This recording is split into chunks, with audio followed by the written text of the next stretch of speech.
been all over the world. And I took the finest wine, and I seen the finest times. But all the pretty girls come from VA. Then it's New York and MIA. Then it's PG run my way. So I'll never have to stay away alone. Hey YouTube, it's TheRealJDoll here on TheRealJDoll's channel. It's Monday, so you know what that means. Here with another video. If you are new to this space and new to seeing my face, I'm JDoll. I've been making content for a little bit now, but what I can say is the past couple years, your girl has been traveling. I've been to Dubai. I've been to Aruba. I've been to Mexico. And I've been a lot of places like here demographically, how do you say that? I might be an expert on travel, but sometimes on English it get a little sketchy. Basically trying to say I've been a lot of places around the US. A lot of people have been asking me like, Jalen, how are you able to travel like this? Like, what are some tips for me to travel this year? What are you doing? How can you save money? I've been getting a lot of questions around travel. So to start off the new year, I know a lot of people have aspirations to just be better and do more. And a part of that do more is traveling. And a lot of people I've talked to have said one of their goals this year was to travel more. So what better time than to start off the new year with some travel tips. I'm going to give you guys some tips and tricks on how to travel in 2024, how to travel like a professional in 2024, just like all the good stuff that I use and things that I've learned to help me become the professional traveler that you know and trust. So I'm glad you stopped by on my channel today to learn more. If you have any more questions, you can always comment down in the comment box below. I've got my notes out, written out, planned, and ready to go. So let's get into the video. Okay, so I have 4 topics that we're gonna cover in today's video. The first big and main topic that changed my travel experience forever is just, ooh, it's so good. So I have to start the video off with this one. But this first tip allowed me to get free flights, free hotels, and just save money in general. The second point is just overall trip planning. Where do you start? What's the best time? You know, things like that. Section 3 is day-to-day planning. I love making itineraries. And trust me, the itineraries get down. Now, I don't expect everybody to be a planner like me because that's just my passion. But the third point just goes over how I'm able to create my itineraries and telling you guys how to plan like day-to-day travel. And the last point is travel must-haves. I mean, I feel like I have to tell you guys like what are the things that you need. And these things could save you hundreds of dollars when it comes to traveling. So y'all, I first started really taking control of my own travel experience in 2021. I just graduated from college, started working full time. I was saving a lot of my money because I was living at home with my parents and saving for a house. So like most of my money I wasn't even seeing. Some people try to say, oh, you got this nice new job. Yes, but that's not the main reason how I'm able to travel like I am now. The key thing that changed my travel experience is this bad boy right here.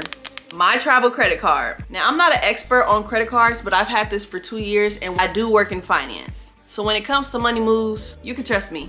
I did tons of research on travel credit cards and this was one of the top options. But why a travel credit card? Travel credit cards allow you access to hotels, restaurants, flights, rental cars, all for cheap, maybe even free. There are 2 different types of travel credit cards. One is through like a national banking type chain, and then the other is through an actual airline. I personally love Chase because it's beginner friendly, but has crazy rewards. So when I signed up, I was able to receive 100,000 points because I spent $4,000 within 3 months. 100,000 points equates to about $1,000, like real money.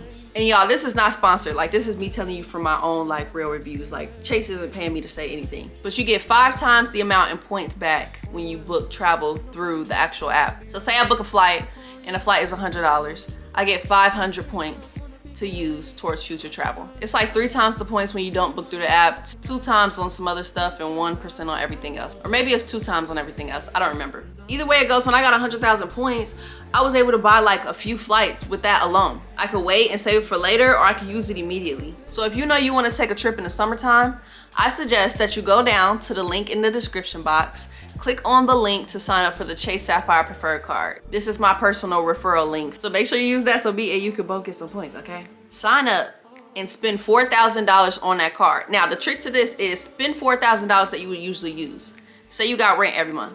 Pay your rent on the credit card if your rent allows, because I know some offices don't allow you to pay your rent on a credit card or whatever. But just whatever your major expenses are coming up in the next couple months, if you don't have any, ask your mom to do it, ask your cousin to do it. Just ask them to let you put the payments on a credit card and then them give you the cash right then and there so you could pay it off. So that way, you know, you're not messing up your credit score or anything like that.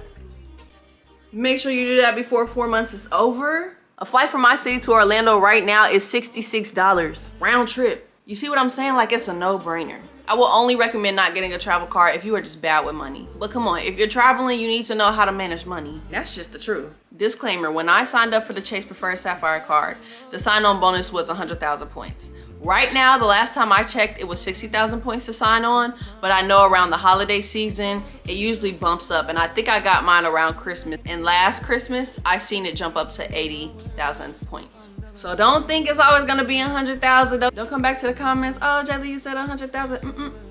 That was when I signed up. But yes, travel credit cards are a game changer. I just use my daily expenses to rack up points on there, and that's how I'm able to travel a lot of time for free or at a discounted price. There are other travel credit cards as well, so do your research and see what's best for you. I literally went on YouTube and typed in best travel credit card for 2021, watched the video, seen what fits best for me, and then I got my card based on that. I like to use a credit card that's through like a national banking chain versus an airline, because if you get a Delta credit card, you only redeem a lot of points when you actually book Delta Airlines. Having a credit card through that airline isn't always the best. Now, I know some people that they'll only fly with Delta, or they'll only fly with Southwest, or they'll only fly with whatever airline. If that's you, I highly suggest you get a credit card through that airline. But if not, I suggest the other route so you don't have anything holding you hostage. Not ready to commit to a credit card? That's okay. I want to say almost all airlines have some kind of rewards program that you can opt into, just signing up with your email, and that way every time you fly with them, you rack up Sky Miles. So those do rack up over time. A little slower, but they do rack up, and maybe you can get like a bag free easier, or even like flights. But what I want y'all to take from this section right here is two things. Travel credit cards equal free flights and hotels, or discounted rates, or use my link down in the description box. Thank you. All right, section 2. Bottle girl. Bottle girl. That's an insider between me and my friends. But let's get into section 2. When's the best time to travel? How do I do it? How do I get around when I get there? Like all those good questions around overall general traveling, I got you. Let's start off with when is the best time to travel. Midweek traveling is probably the best and the cheapest time to travel. Unless it's spring break, summer break, maybe even winter break too, because that's when the kids are out of school and that's when families are trying to prioritize travel so they can travel with their kids. I'm breaking the myth with this one, but Tuesdays or Wednesdays during the day or at nighttime is not the cheapest time to book your flights anymore. What? What? That's actually been like proven. I don't want to say scientifically proven because I don't think that's a science thing, but it's been proven like false. Like that doesn't apply anymore. But midweek travel is the best time to travel. I say try like doing a Monday through Thursday trip, or if you can't commit to a full week, try leaving on like a Wednesday or Thursday and then coming back on a Monday or Tuesday. These flights just historically tend to be cheaper. Sometimes hotels too, because let me tell you, when I went to Vegas for my birthday, hotel rooms during the middle of the week, you could probably book a room for like $20, $30, $40. But when it gets to Friday, sometimes Thursday, but definitely that Friday, the price of the hotel rooms is gonna spike to a couple $100s a night. The best way to see when the cheapest flight options are between you and your destination is to go on Google Flights, then type in your home location airport and then your destination's airport. So for me, that would be CVG to wherever. At that point, you can see when's the best time to travel, like the best time of the year to travel. If you already have an estimation on what month you wanna go, you can use this as well. After you press enter, you can look at the price graph, and it's gonna tell you if you leave on X date and you come back on XY date, this is gonna be the price of your flight. And you can change the amount of days you're gone, what days you're leaving on, and it'll highlight when's the cheapest times to travel. So a super helpful tool. I use that all the time. Google, Expedia, and Hopper all have price tracking tools on their websites. Make sure you're using incognito mode on Google when you're looking at flights, because apparently these sites or Big Brother or whatever is using your cookies online, which I'm still trying to figure out what those are, but they're using your cookies to see what locations you're looking at, and then they'll hike the price of those flights to those destinations. So when you're doing your research before you book your flight, make sure you're in incognito mode if you didn't know that. I literally was on the phone with my friend one time and we were looking at the same flight. My price was more expensive than hers. But okay, flight booked. Now it's time to actually think about excursions and stuff. Right now, I'm starting to shy away from booking everything before I leave, just because sometimes when you get there, you'll know exactly what you're getting yourself into during an excursion, and sometimes there will be cheaper prices for excursions that you can get through the actual hotel that you're staying at. When I was in Dubai, I booked an excursion for me and my friends, and it was supposed to be like dune bashing and ATV riding through the desert and camel rides and fire shows and buffet food, like all inclusive, wooty wooty woo. And you know, it was cool and all, but when we got there, we realized some of the things were an additional price, whereas we thought we already paid for them. And I don't think the description was vague on the website that we booked through, but when we got there, we found out that wasn't the case. So when it comes to actually booking experiences, I would recommend restaurants, museums, any kind of show, opera, or just anything that's like super big and huge that everybody's trying to get to that has tickets like online.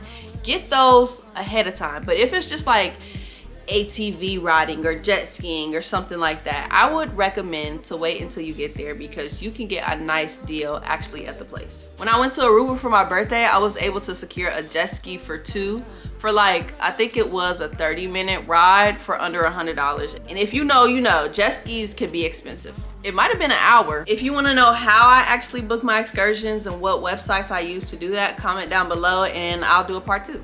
Another thing you want to check for is taxis and airport transportation shuttles from the actual airport to your hotel. You want to make sure that you'll have a ride from the airport to your hotel. Shuttles are a great option. Those are usually cheaper and public transportation, so you're going to be with other people. You can check with the actual airport or check with your hotel to see if they have shuttles. At a lot of international airports, there are usually taxis outside that'll take you from the airport to your hotel. You gotta be careful with that, because sometimes taxis can be expensive, but a lot of times taxis are cheaper than like Uber or Lyft. The last option is to check on the website that you actually book your excursions through and type in like airport shuttle service or airport transportation service or whatever, and they'll actually let you book that. So when you get off your flight, get through baggage claim, somebody will be waiting for you with a sign with your name on it. Y'all know we love that, and they'll take you to the car and take you to your destination. Another thing before you leave, you want to check on documentation, visas, passport. Just check on all the paperwork to make sure it's squared away before your trip. If you're going out of the country, sometimes they'll require you to have an active passport for a couple months before you're able to travel over there. Woo! Section 3, let's get into it. Day-to-day planning. Let's talk about how I actually plan my day-to-day on a trip. I like to start off with TikTok and YouTube. I'll watch TikToks to figure out what are the best restaurants in the city or in the country. I'll figure out what are the top attractions, fun excursions, and to see people experiences. I'll also go to YouTube to see how people planned out their day. I love a travel vlog, and if you love travel vlogs, I have plenty on my channel, so make sure you check out my travel playlist. Also on social media, I will have folders for each destination. So like across all my platforms, YouTube, TikTok, Instagram, Pinterest, I have folders. So whenever I see something inspiring or something I want to remember for later, I will save it to a folder for that specific destination. Now on the first day of travel, I like to keep that light. You just been on a flight, you just get into your hotel, settling in. You don't want to do too much. Now when it comes to the next days, first of all, let's not even get into the next days. Let's talk about when you're at home.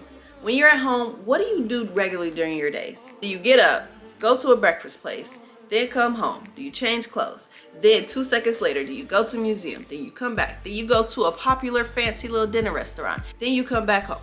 Then you go out for the night. Like, no, you're not doing all that in one day at home. So why, when we get on vacation, well, I won't ask why, because I understand why. Like, you're in a new place, you want to do as much as you can, but we got to be realistic. So I like to keep it to one major attraction and one major meal for each day. Sometimes you can stick in two, sometimes, but if you have like one like major thing, like some kind of amusement park or show or something, have that be your one thing for the day. You can always grab like a quick breakfast, or when you get to your destination, go like to the grocery store, get you some things that you can just snack on through the day, so you don't have to get a meal, wait at a restaurant, wait in line, you know, every single time. It's okay to snack during vacation. That's also how you save money. I also recommend getting a case of water from a grocery store so that way you could keep it at the hotel room or the Airbnb. Oh, somebody just gave me a hair compliment on Instagram. What the heck?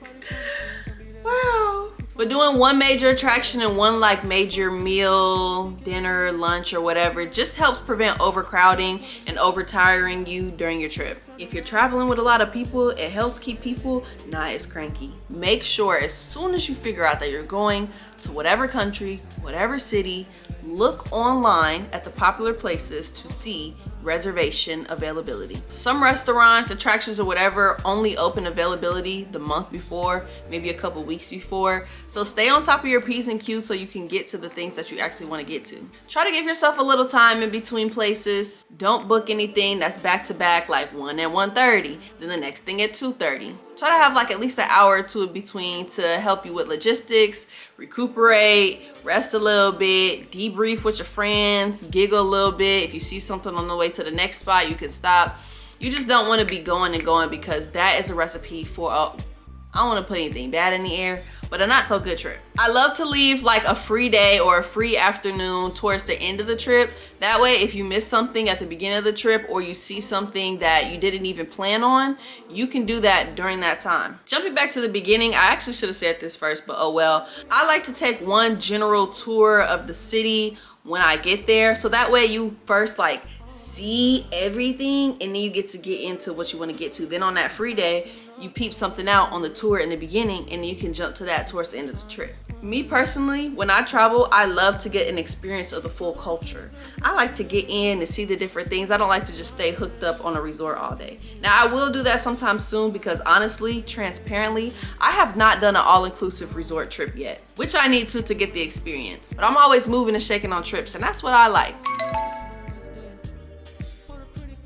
Section 4, the last and final section, is travel must-haves. Now, I'm gonna start off with my favorite thing that I've got that has definitely changed the travel game for me forever, and it's my travel book bag. I got this for Christmas about a year or two ago. It's still in very good condition. I can do like a little short on this actually, or some kind of reel, TikTok, whatever you guys want, if you want further details. But it has so many different compartments. You can even put stuff back here in the bottom. Like, there's a secret pocket down here, and then when you open it up, it opens up like a suitcase. I packed a whole trip to Florida. I think it was like 4 or 5 days I was able to pack in this book bag, and it counts as a personal item, not a carry-on, a personal item. I have never paid for this book bag, and I know that there are a lot of like travel bags that are out there now, and sometimes those are like crossing lines between airlines, but I've flown with this on Delta. I've flown on it with Frontier, Southwest. I took it with several airlines and I've never had a problem with it.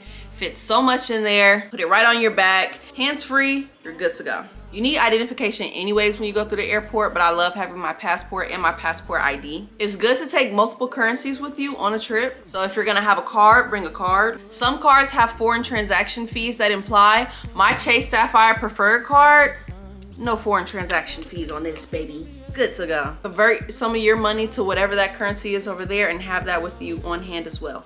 You just never know. Also, when you do your research, you'll be able to tell what destinations take American dollars and what destinations you'll need to convert to their currency. When you pack, it's good to have a checklist. My mom made a checklist for me, and I still use this every trip I go on. Now, I don't know if my mom can write one for everybody that's watching this video, because you can go on Google and type in travel checklist and it'll have like all the basic things that you need for your trip. You can even type in travel checklist for guys and travel checklist for girls, because you know, girls have a little extra stuff they need to bring. Chargers and batteries. Have you a portable charger like for the airport? When you have charger, bring multiple USB cords, because USBs are universal, but what's not actually universal is the block. This is not universal. If you're traveling internationally, some countries have their own blocks. Do your research before you travel somewhere, order on Amazon, you're good to go.